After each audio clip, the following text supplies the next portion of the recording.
Okay, so the 1929 stock market crash. It's like the granddaddy of all financial meltdowns, right? You've got some really fascinating articles here. And it sounds like we're not just talking about, dry statistics and graphs. We're really trying to get under the skin of this thing. Absolutely. And what's so great about these sources is that they bring that human element to the forefront. We're talking about real people, real dreams, and real devastation on a massive scale. Yeah, like I was reading about folks buying up swampland in Florida thinking they were going to be sitting on a gold mine. Like, what were they thinking? Well, that's the mentality of the Roaring Twenties, right? Yeah. This incredible speculative frenzy fueled by this, potent cocktail of blind optimism and this allure of easy money. It's amazing how quickly rational thought can just kind of fly out the window. So everyone just thought they were going to get rich quick. It was like this collective fever dream, this idea that the good times would never end, that prosperity was just around the corner for everyone. And what's interesting is that, according to the sources, this wasn't just limited to Wall Street. It was a societal phenomenon. So the whole country was basically riding high. Exactly. You see it in everything from the explosion of consumer credit to the wild popularity of things like dance marathons. It was this widespread sense of euphoria and possibility. It makes you wonder what was driving this unwavering belief that, everyone could get rich. Well, the sources point to a few key factors. First, you have the post-World War I era, where the U.S. emerges as this global economic superpower. Yeah. GDP is soaring, new technologies are popping up left and right, wages are increasing for many. So you have this backdrop of unprecedented prosperity, this sense of limitless possibilities. Yeah, people were feeling pretty good about themselves, I imagine. Exactly. And then you throw in figures like John Raskob, this titan of industry at the time, practically guaranteeing that everyone could become wealthy through the stock market. Remember that article title, Everybody Ought to Be Rich? Talk about a bold statement. Was anyone, skeptical? Did nobody see any warning signs? The sources suggest skepticism was in short supply. Raskob's message, combined with this overwhelming sense of optimism, created this, potent brew that was hard to resist even for seasoned investors. It's like they were blinded by the promise of riches, like moths to a flame. And that's where it gets really interesting, because the sources delve into the psychological factors at play. It's this idea that when everyone around you is seemingly getting rich, it's incredibly difficult to resist that pull, that herd mentality. Social proof on steroids, right? Okay, so we've got a booming economy, influential figures promising the moon, and a healthy dose of good old-fashioned herd mentality. What could possibly go wrong? Right. You can almost feel the ground starting to shake a little. Right. Because while everything might have looked rosy on the surface, the sources also reveal these cracks, these fundamental weaknesses beneath the facade of prosperity. This is where the deep dive really kicks in, right? We're going beyond the headlines and uncovering the hidden truths that ultimately led to the crash. Exactly. And it starts by unpacking this very idea of widespread prosperity. While it's true that many Americans experienced a rise in their standard of living, the sources emphasize that this prosperity was far from evenly distributed. So it was more like a select few were reaping their rewards while others were just trying to keep their heads above water. Precisely. The sources paint a picture of stark economic inequality where a small percentage of the population controlled a disproportionate share of the wealth.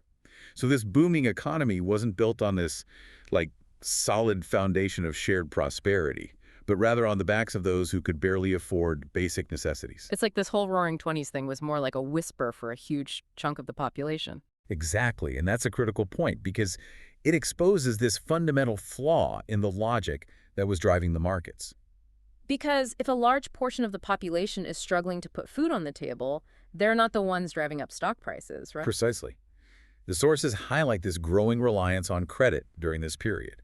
Many Americans caught up in this, wave of perceived prosperity were living beyond their means, accumulating debt to purchase goods they couldn't truly afford. It's like building a house on a foundation of sand. Looks impressive from a distance, but one good storm and the whole thing collapses. A very apt analogy. Yeah. And the sources suggest this reliance on credit wasn't just limited to individual consumers. It was deeply embedded in the financial system itself. You're talking about margin buying, right? Buying stocks with borrowed money. Exactly. This practice, while seemingly harmless during a bull market, would prove absolutely disastrous when the tide turned. So you've got all these folks basically playing with fire, buying stocks with money they don't actually have. And a lot of this is based on what? Rumors, gut feelings. You gotta wonder, did nobody see the train wreck coming? Well, that's just it, right? The sources point out that this whole system was like a runaway train. Very little regulation, nobody at the wheel. Yeah. It's no surprise it ended in disaster. So it was like the Wild West, but with stockbrokers instead of cowboys, everyone just out for themselves. Pretty much. The sources describe this environment where insider trading was practically rampant, and corporations, get this, corporations were using some pretty shady tactics to inflate their own stock prices. Hold on, corporations were rigging the game themselves. How does that even work? It's a little complicated, but basically, they were using their own money to buy up huge chunks of their own stock, creating this artificial demand, driving up the price. The Force actually gives this crazy example of one company that used this tactic to boost their stock by, get this, over 400% in just 2 years. 2 years? That's insane. And nobody stopped them. Regulations. What regulations? Seriously, though, there were very few rules in place to prevent this kind of manipulation. And even when people did raise concerns, they were basically ignored. The source talks about this economist, Roger Babson. He was practically screaming from the rooftops that a crash was inevitable, but nobody wanted to listen. It's like they say ignorance is bliss, right? Except in this case, it was anything but. Exactly. It's a classic case of what psychologists call collective delusion.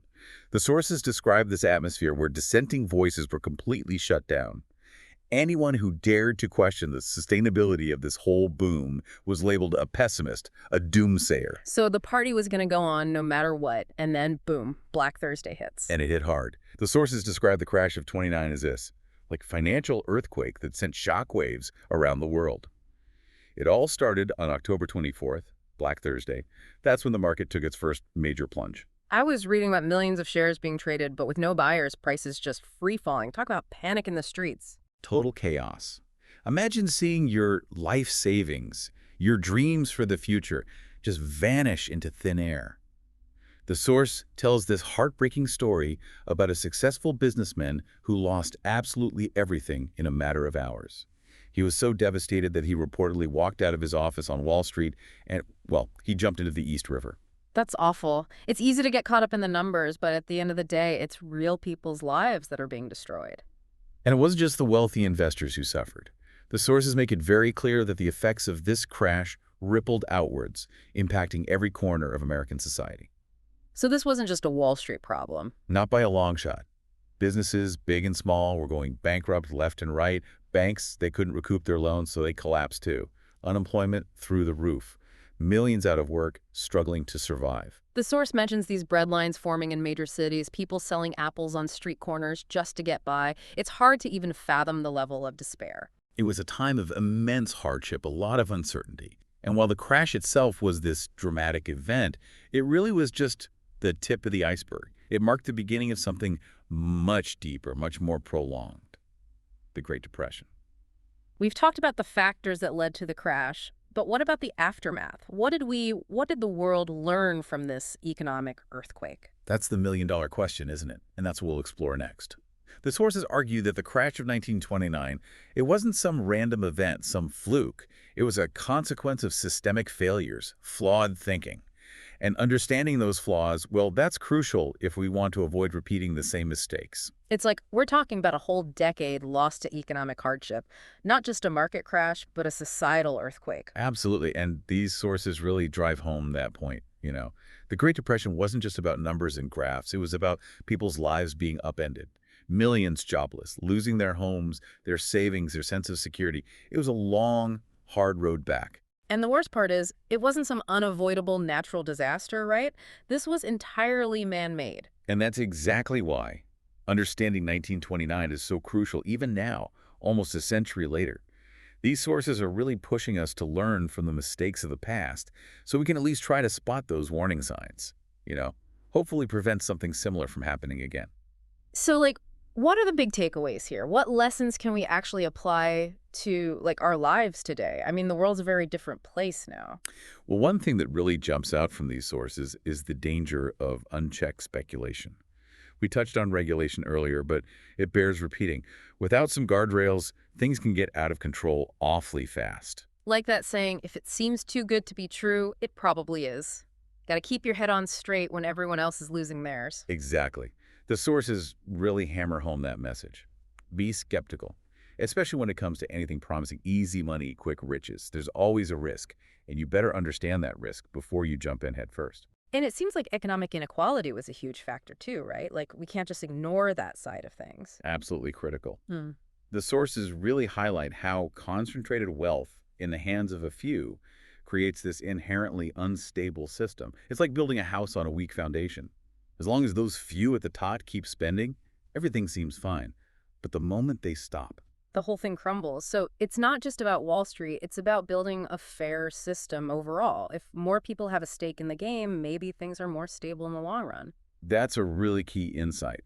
True economic security, it's not just about market regulations, it's about a more just and equitable distribution of wealth, opportunity, the whole package. Man, this deep dive has been eye-opening. It's amazing how much one event in history can teach us, even about stuff happening right now. Right. It shows how history can be this powerful lens, helps Mhm. us see the present more clearly and hopefully steer towards a better future. It's kind of scary, though, because a lot of what led to 1929, the frenzy, the blind faith in the market, people ignoring the risks, it feels kind of familiar, doesn't it? Like some things never change. That's a really interesting point, and one I think these sources would definitely echo. It makes you wonder, have we really learned from the past? Mm. Or are we just doomed to repeat these cycles of boom and bust? What's the next big bubble waiting to burst? I think that's a question we all need to be asking ourselves.